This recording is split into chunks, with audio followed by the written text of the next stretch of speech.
Welcome to After the Show, your weekly movie podcast brought to you by A. Scully and Sid Talk. We're addicted to movies. Are you? Hello, Sid Talk. Welcome to After the Show. Hello, how are you? I'm good. No countdown? No countdown this week. We don't need it anymore. Well, that's dangerous. Normally there's a 5, 4, 3, 2, 1. Blast off. Not anymore. I figured it out. I mean, you could inform your fellow podcast-y, but whatever. Then I wouldn't have had this scintillating conversation about it. And this is not the before the after the show discussion, clearly, because I didn't know. Before the after the show was pretty sparse. We weren't talking to each other. We were typing stuff. True. Actually, if you'd just listen to this room, it was just keyboards going. Welcome to modern marriage. We were off last week, so we've got a lot to cover this week, right? A lot? Oh, We only watched the one movie? Yeah, that's true. We've got that to cover. Correct. All right, so it's Saturday, September the 9th. Is that correct? Yeah, it is. Yeah, it's happy birthday to my niece and happy birthday to my mother yesterday. And that's it. Okay, happy birthday to you two people. Yes. It's After the Show, 803. This is a movie review podcast. Every week, apart from last week, we review a movie. And this week, we're looking at the movie Ghosted. It's a 2023 release. Can get it now on Apple TV streaming. It's rated R. Is it rated? It didn't feel like an R-rated movie, did it? You said the F word once. Oh, yeah, you're right. All right, so Ghosted, Sid Talk will give you the synopsis. I've been thinking about this because I knew you were going to ask. I mean, it is what we describe. Well, we did have a little before the after the show discussion, or the ascending the stairs after the movie discussion of movies like this. So, yes. Couple out of water, fish out of water couple. I don't know, mismatched couple. What's the? It's just two people who get thrown together who probably and we've wouldn't. Made a few comparisons. Romancing the Stone, Mr. and Mrs. Smith. But they're not mismatched, though. They are actually a couple in the movie. Night and Day. Night and Day, as in K-N-I-G-H-T. There's lots of them, like two people thrown together. And then comedy and or drama / ensues. Something ensues. Yeah, and that's what this is. That's all this is. There's nothing special or interesting about it except that. It's in the genre of all those movies we just mentioned. I will tell you this. I had no clue what we were even watching. That's often how I do it. We just sit down and I'm just like, okay, whatever. It starts and I was just like, oh, blah, middle of the road. A guy who's a little extra needy and a woman who's a little more independent and blah, blah, blah. They have a one night stand. And then I'm like, okay, it's just going to go on and on and on. And then it didn't because I had no idea. So you actually thought it was just a romantic comedy? Yeah. And so to spoil it for everyone, if you don't want to know what I'm talking about, don't listen. Well, let me give you the real synopsis. Oh, okay. Well, wait. If you don't want to know this and you want to be like me, just stop right now, go watch it, and then come back. Apple TV. We're not sponsored by Apple TV, but that's where you'll find it. Oh, okay. The real synopsis says, Cole falls head over heels for enigmatic Sadie, but then makes a shocking discovery that she's a secret agent. Oh, it's right on the box. Before they can decide on a second date, Cole and Sadie are swept away on an international adventure to save the world. Okay, so... I mean, they literally tell you in the trailer and in the... But I don't do trailers. No. And I don't read anything. I'm out of the loop. So I was glad. The way you experienced it is actually the best way. Yep, absolutely. But that's not to say this is a great movie. Like Dusk Till Dawn.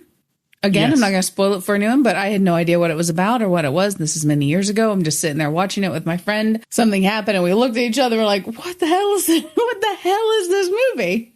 And then it was fantastic. I was... This one wasn't fantastic, but I was equally like, whoa. My Dusk Till Dawn story is I was at a loose end one afternoon.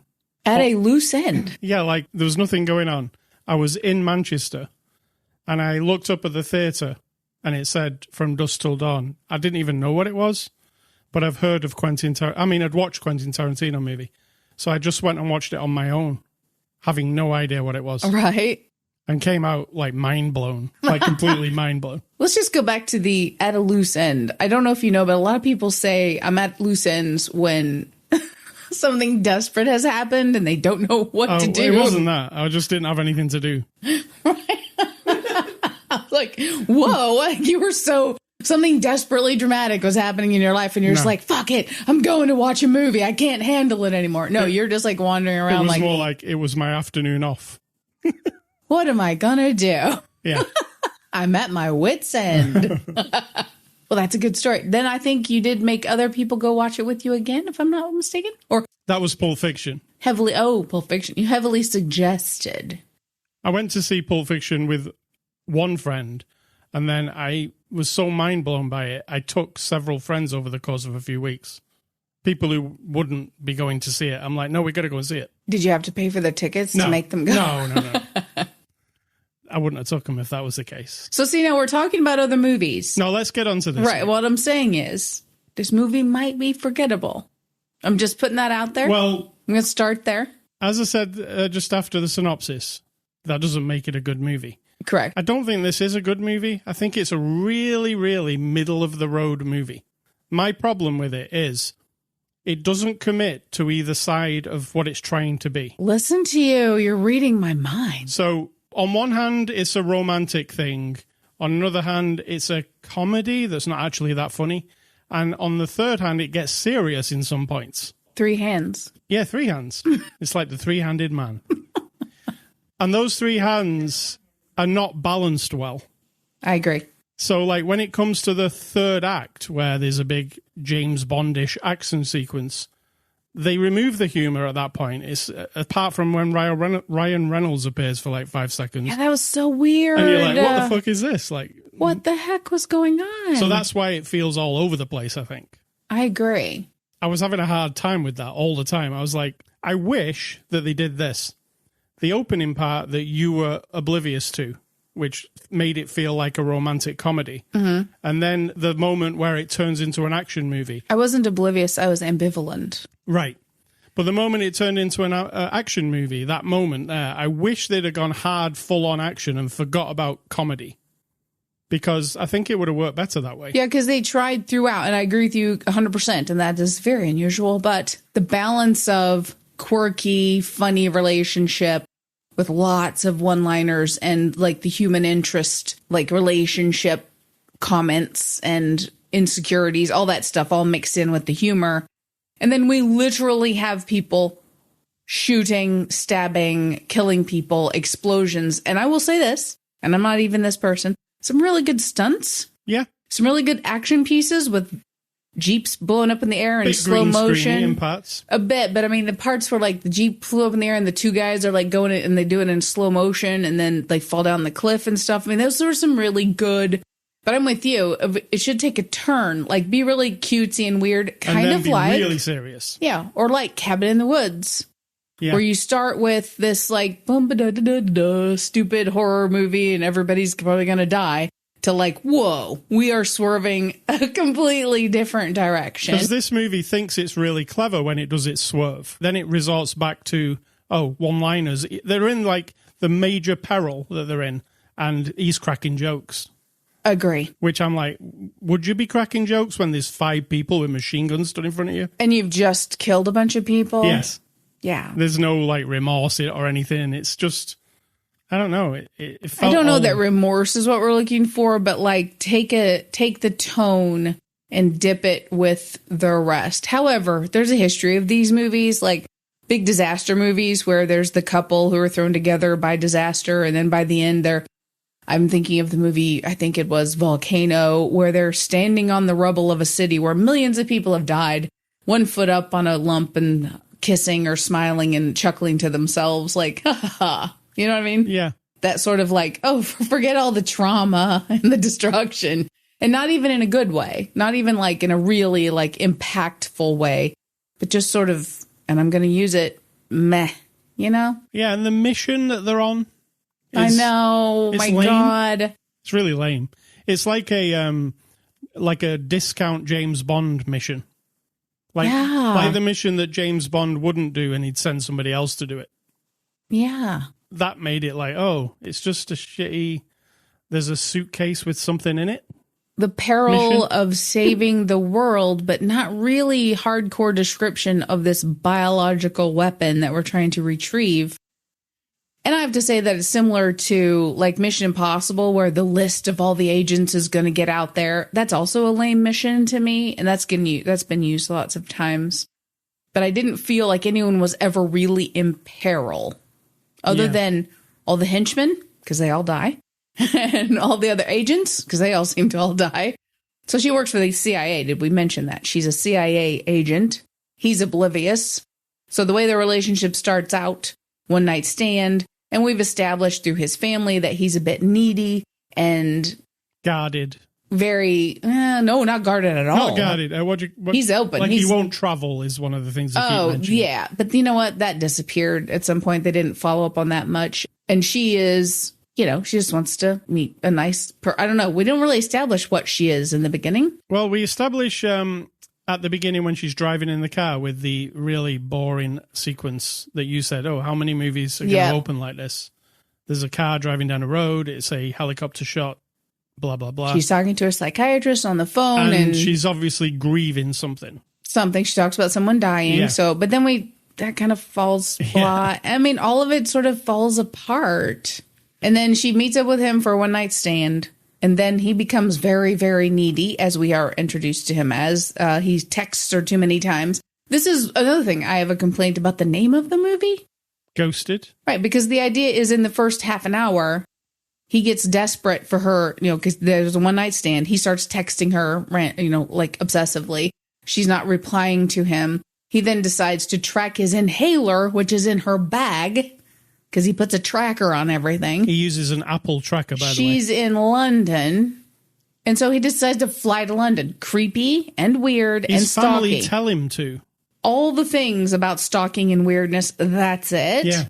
And then he ends up meeting up with her and then discovering that she's a CIA agent and there's this bad guy who's the pianist or also the alien predator guy, Adrian Brody. I was going to say Barbeau. That's not correct. Adrian Brody, who has an accent that I don't quite understand. And then these other people who all have mishmashes of internationalness about them. I'm not sure. And then that's it. Then there's also tons of people getting shot and murdered and killed and thrown off of cliffs. And then constant little jokes about how he's needy and she's cold fish. And in the end, not the ending, but over the course of it, big surprise, she's the one that has to change. Right. She's the one, if you're paying really close attention, who has to open her heart to this needy freak of a guy who's just whiny and kind of like, He doesn't change. He doesn't turn out to be an international traveler. He's not anything different, but she's the one that has to open her heart and don't be so cold and let him in. I found that really obnoxious. And if someone wasn't trying to do that and they did it accidentally, that's scary. I'll tell you one thing that annoyed me. There's one. YouTube videos. How I don't like it when people can't end a YouTube video. They don't understand how to put an ending on. So when we finish our podcast, we kind of sign out like, catch us on this, blah, blah, blah. And then we'll wind down. Wind down, as Sarah Silverman would say. She always does the ending of her podcast because her dad gets annoyed if she just goes off. She has to say it. So YouTube videos, lots of people, they just quit stalking. Sometimes the middle of a sentence, the end of the video. This movie felt like it did that because they were walking into a place, Dua Lipa started playing, and then credits came up. I was like, is there a punchline to it? Because the joke there at the end is she continues being the international spy. He now is finishing writing his book, which something was holding him back from that. Yeah. We comment on both of those things. And then they go into this, I'll get to the pretentious stuff in a bit, but into this big fancy gala thing.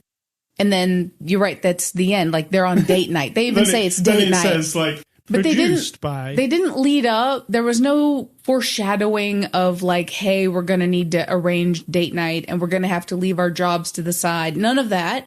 I think that if you'd had a few scenes where they commented, right? Well, if we're going to be in a relationship, we can't keep mixing our jobs or whatever, anything. Yeah, it just felt like cut off. Like there was 3 deleted scenes that have gone. And then you even the thought end. there would be something like at the end. I think you thought, well, that means there's going to be something like she will return as an agent, right? Or something like that. I clearly thought they were setting something up, yeah.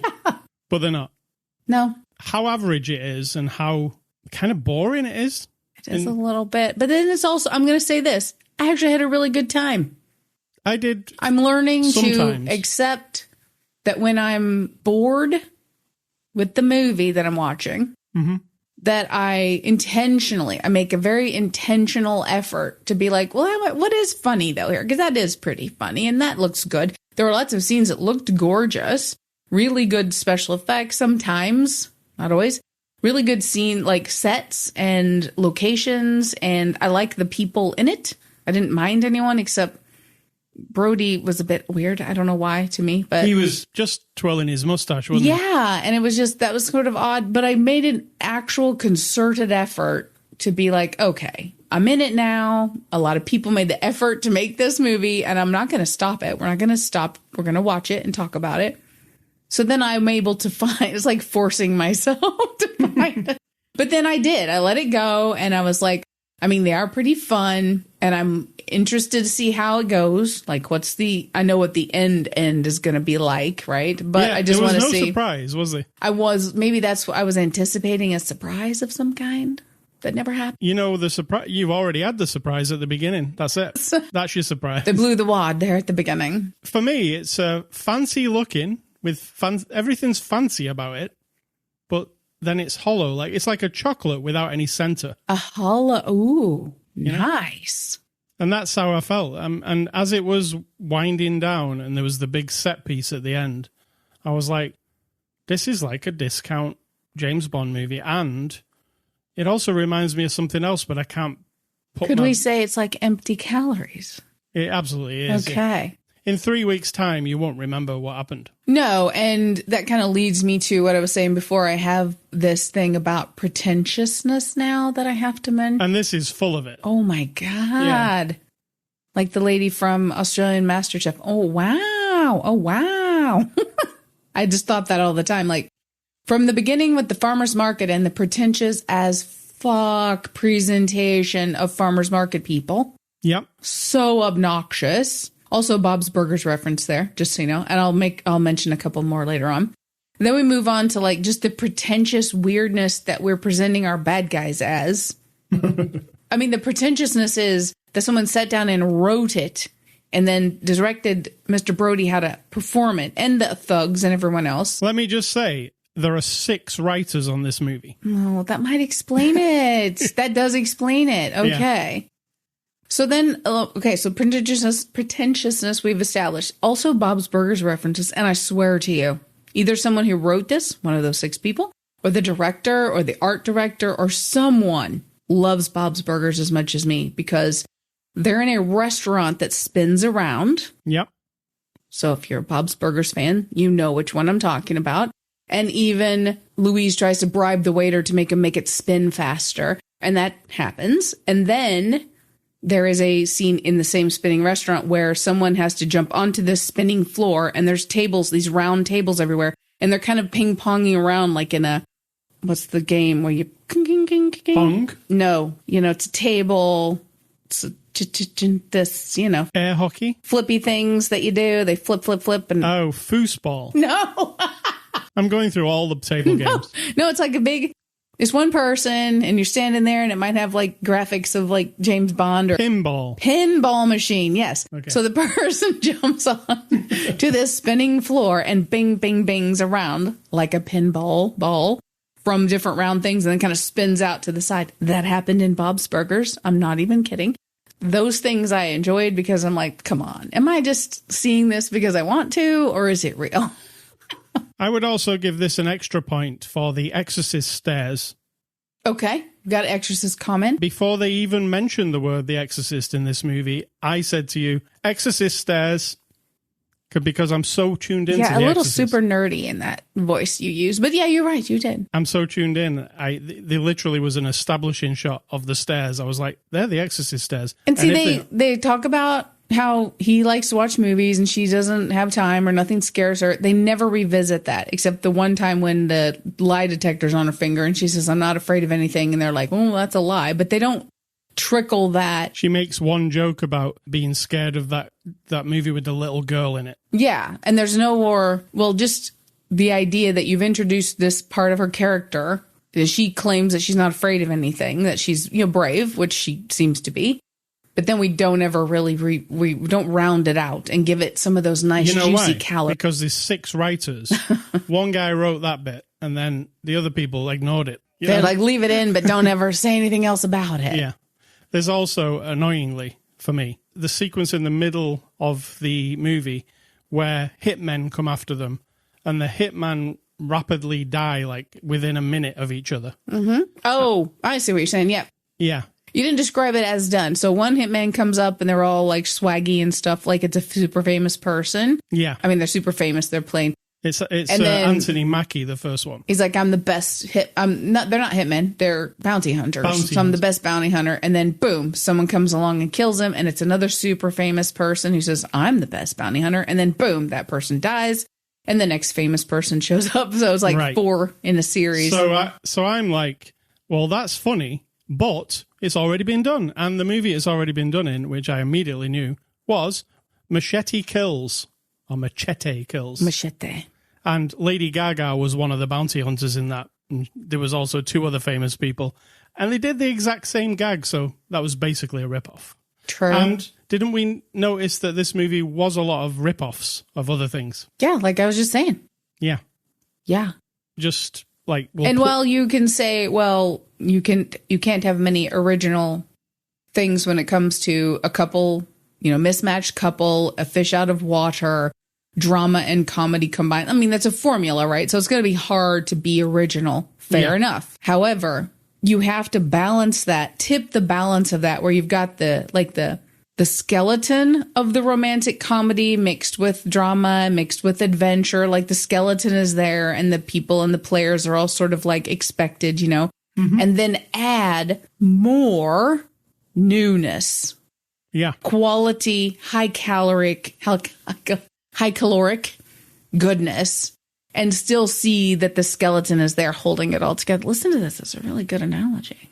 Let's get on to the cast. Ana de Armas plays Sadie Rhodes. She was in No Time to Die as a Bond. Like, she was basically this character in that movie. Mm-hmm. We only saw her for a little bit, and then you were like, oh, wow, she's cool. And then you didn't see her again. So what did you think of her here? She's also in Knives Out, if you wondered what else she was in.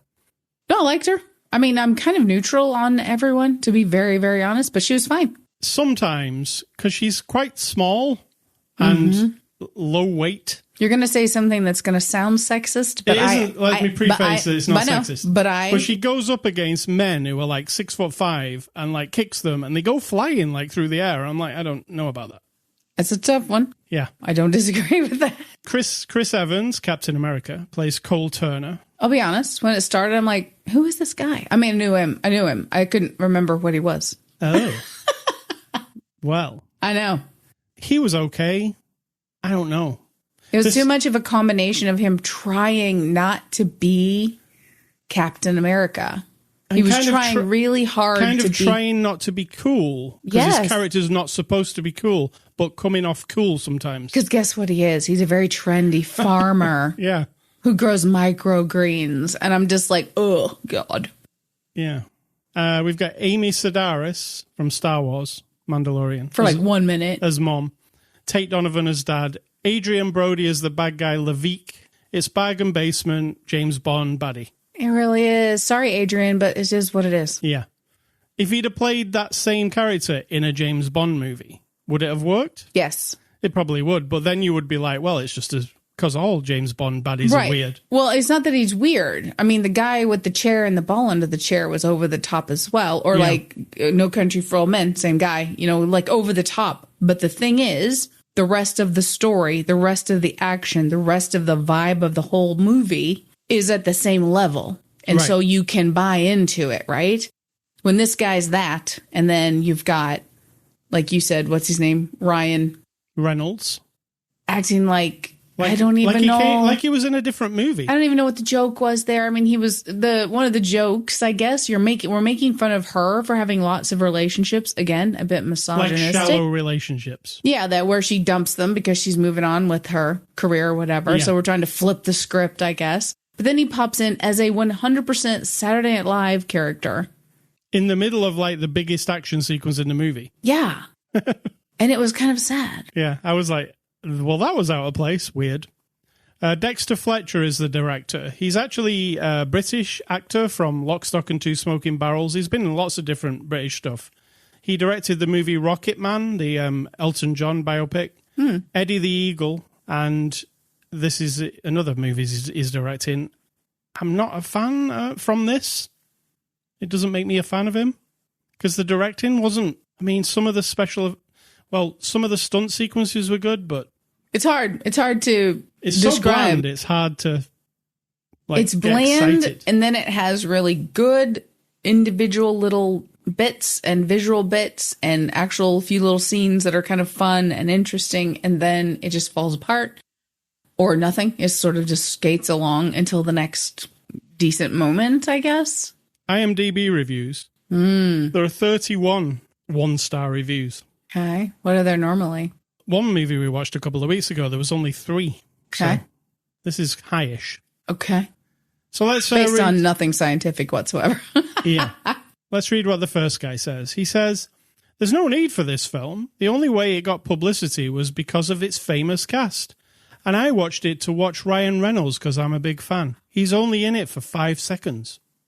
And why is Chris Evans so whiny in this movie? I understand he's a farmer, but there's no need to be a whining farmer." That's a good point. And that's the whole review. I can't super disagree with that. The second one says, "This movie was no doubt written by AI. Extremely stupid plot, badly written characters, cringy dialogue, and wasted cameos, with no chemistry between the leads at all.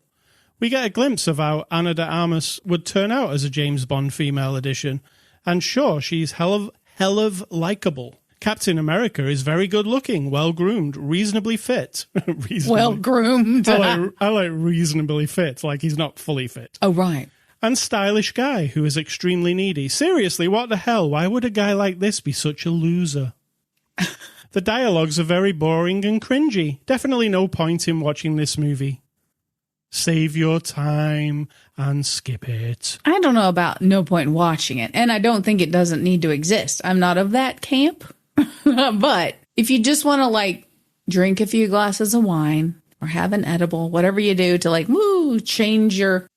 elevate your brain operation to, like, another escape level, then this will be fine. You'll be like, oh my God, it's hilarious. Or, ooh, the bow, blow up, shoot up. Oh, threats, danger, romance. You know, if that's all you need, it can exist just for that. Third guy says, "An Apple original movie which opens with someone driving down the road using Apple CarPlay with their iPhone. Yeah. Its product placement at the worst. Then Captain America says he needs to use the Apple AirTag to track somebody. Handsome guy then meets girl and they have a first date, which mostly consists of them kissing in front of Washington, D.C. landmarks. I think that was product placement for Washington, D.C. Then they visit parents and talk about girl. Handsome guy texts girl, and then they walk around Tower Bridge for a bit in London. Bad guys appear. You can tell they're bad guys because they're mostly bald. Heroes have hair, and it's 2023. Beards and bald are the bad guys. Anyway, handsome guy gets tied up and then rescued by girl. And then I turned it off because I felt like my IQ was being sucked out of me. Was that written by AI? Maybe. But it did have some good points. It did. So those are the IMDb reviews for this week. Let's give this, we didn't see any extras, but let's give this movie a score. I'm going to give Ghosted a 5 out of 10. I'm going to give it a 4.2. All right. I'm going down just a bit. Because the name, first of all, and then everything else I said. Yeah.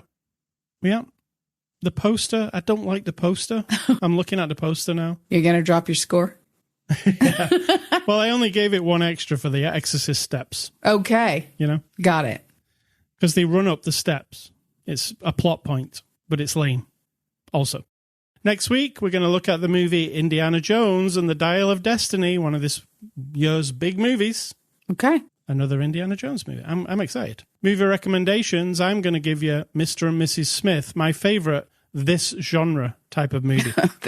Fill in the blank genre. And thinking of Chris Evans as Captain America, The Winter Soldier is my favorite Captain America movie. So I'm giving you that one. So my recommendations are all science fiction going back to the beginning of the 21st century, meaning from the year 2000. I'm up to the year 2018. This is not about quality. This is about quantity. These are all the movies that I found on my list that I have seen. I don't remember them all, but I know I've seen them.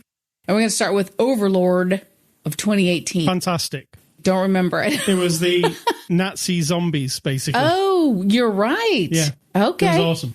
See, the title often eludes me, but you give me the content, I'm there.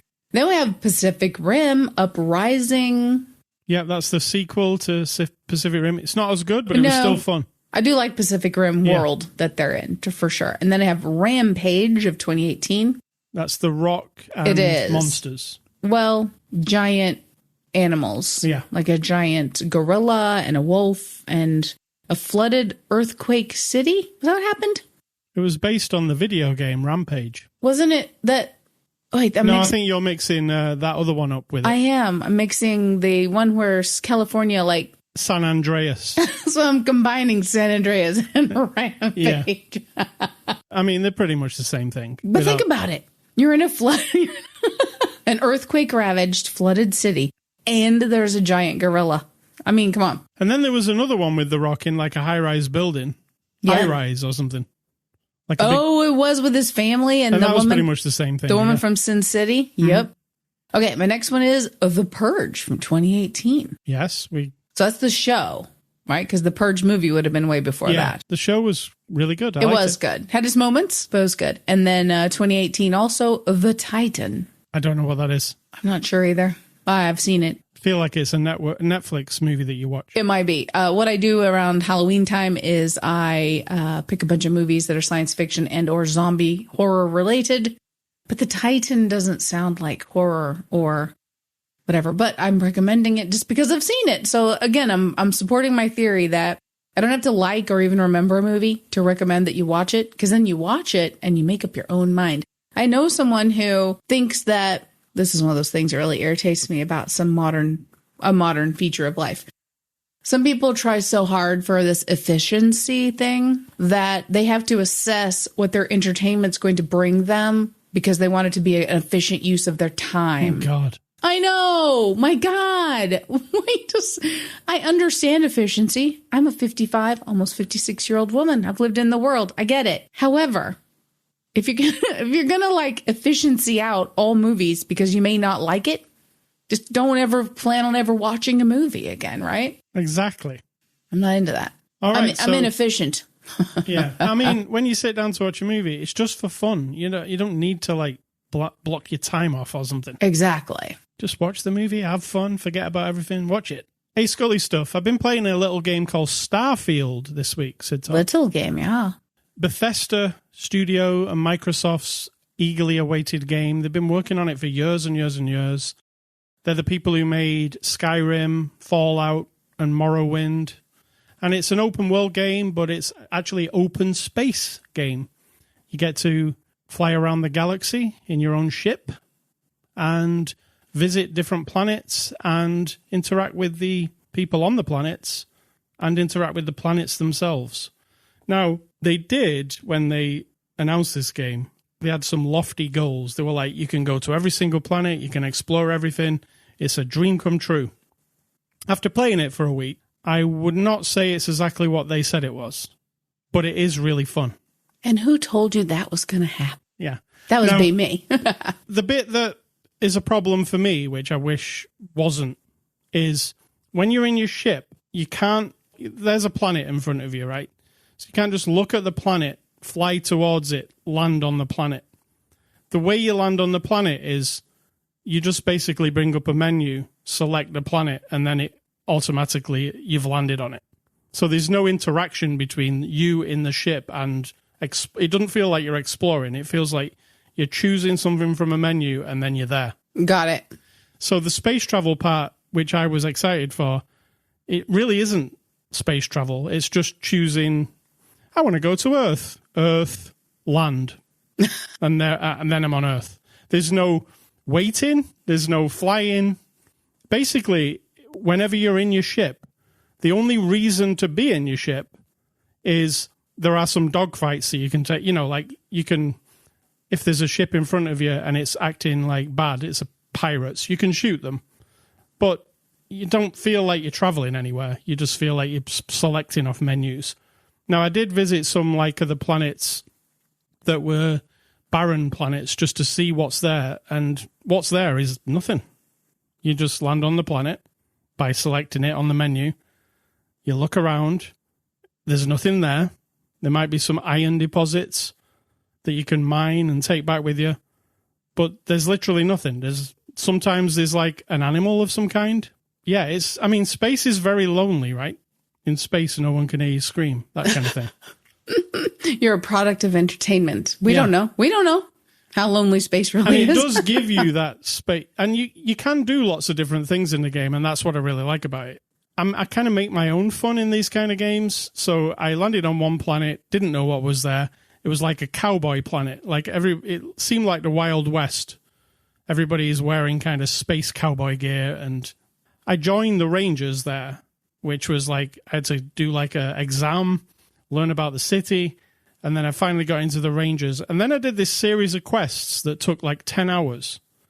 That was me as a space cowboy solving mysteries of this town. And it wasn't even the actual main quest. It's just this side thing that I ended up going all the way down. And at the end of it, I actually got to be a ranger in their thing, and they gave me a ship and a load of goods and spacesuits, and, it was worth doing. So I make my own kind of fun. I have barely gone on the main mission. And the main mission's, the main part of the game. But I've probably only done 5% of that. I've just been going, what's this? Like yesterday, I saw a space station. I docked at it, and it's a cruise ship. And I went on a little cruise. It's just interesting stuff in space. So Starfield, it's out now. It's on Game Pass, so if you subscribe to Game Pass, it's right there for you. You don't have to pay anything extra. Sid Talk, what's for dinner? Yet to be determined, but probably Subway. Nice. Because you said you wanted Subway. Eat fresh. And I don't really have anything I want to prepare. Sandwich sounds good. And if you wonder why we're talking about it, we're vegetarian. We have been for a very long time. And people still bitch and whine about what we eat. And why don't we eat dead animals anymore? And so I like to tell you, well, we're fine. Don't worry about us. You eat whatever you want, and I'll eat whatever I want. And then we'll move on from there. And what's your advice? And let's get out of it. It's not really advice, as we all like to say. We love it when I give advice that's not advice, but it's just a thing.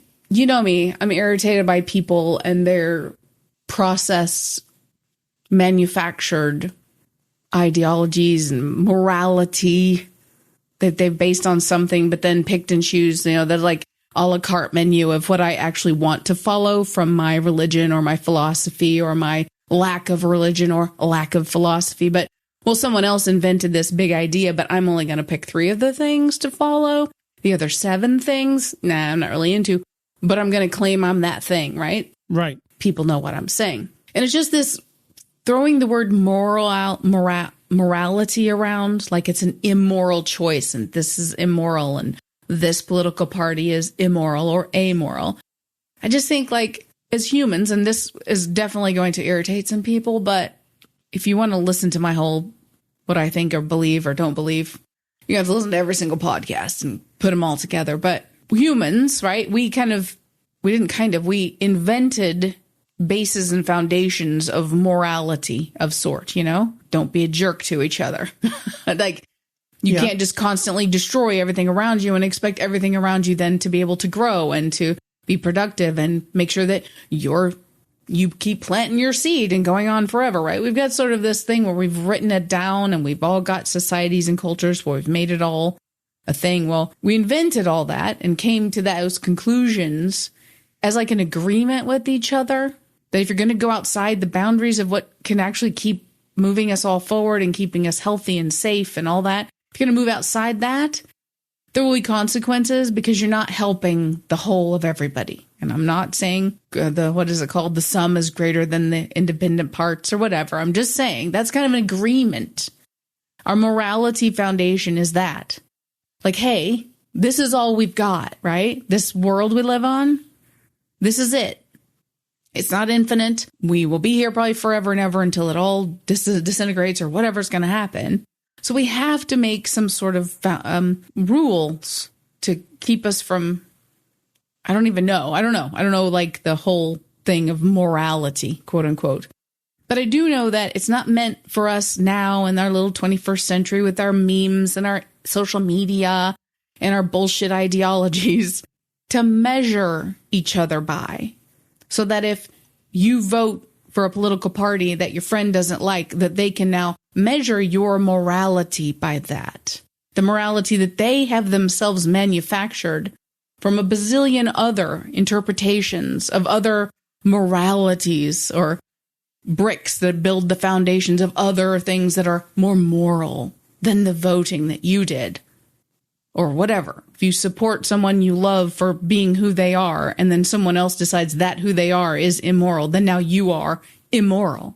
Again, based on their interpretation of a million interpretations, of a million different bricks, of a million foundations, of different morality, whatever we're going to call them, slabs, right? And right. I just think it's bullshit. You don't get to measure each other by it.